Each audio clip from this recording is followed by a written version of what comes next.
سوکنے شہزادیوں پر بھی پڑتی ہیں، وہ بھی تو برداشت کرتی ہیں۔ ماں کے سمجھانے سے نصیب کا لکھا جان کر صبر کر لیا۔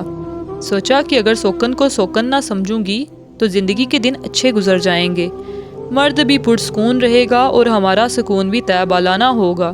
میں نے کبھی ماں جبین کو سوکن نہیں جانا، مگر یہ جانے کس مٹی کی بنی تھی۔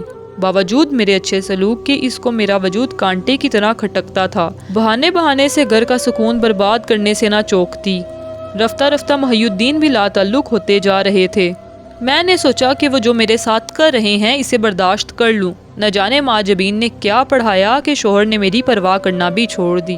میں نے یہ بھی سہ لیا۔ محی الدین نے اس عورت کی جھوٹی شکایتوں پر کئی بار میرے ساتھ گالم گلوچ بھی کی، مگر میں نے صبر کیا۔ سوکن کے بچوں کو سنبھالا، ان کی خدمت کی اور ماں سے بڑھ کر پیار دیا، کیونکہ وہ میرے محی الدین کے بچے تھے، سو مجھے دل سے عزیز تھے۔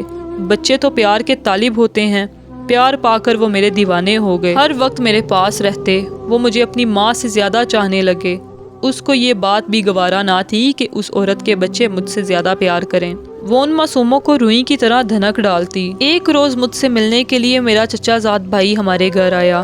ماں بہاول نگر میں تھیں اور بہت بیمار تھیں، وہ یہی بتانے آیا تھا۔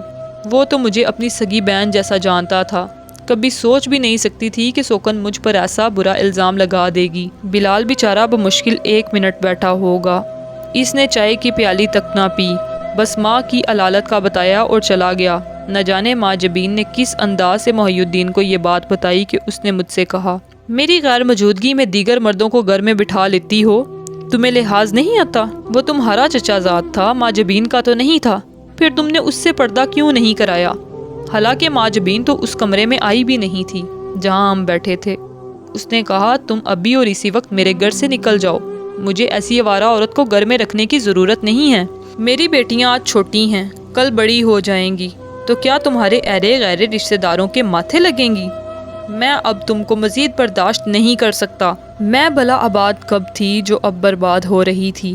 یہ سوچ کر کہ عورت کی شرافت پر دبا نہ آئے، یہاں پڑی تھی کہ شوہر کا گھر ہے، کوئی مجھ پر انگلی نہ اٹھائے، ورنہ 2 وقت کی روٹی دینے والا تو خدا ہی ہے۔ اس وقت سخت سردی تھی، سر پر چادر نہ پیر میں جوتی۔ انہوں نے مجھے بازو سے پکڑ کر باہر کر دیا۔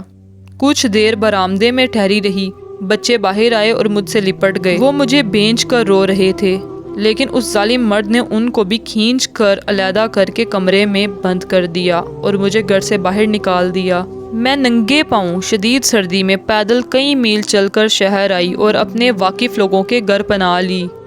ان بیچاروں نے مجھے سہارا دیا، کیونکہ تھکن اور صدمے سے آتے ہی فرش پر گر پڑی تھی۔ چلتے چلتے پاؤں سوج گئے تھے۔ وہ جو مجھ سے محبت کے بلند بانگ دعوے کرتا تھا، اس نے آج مجھے 3 کپڑوں میں دھکا دے دیا تھا۔ امی فوت ہو گئیں،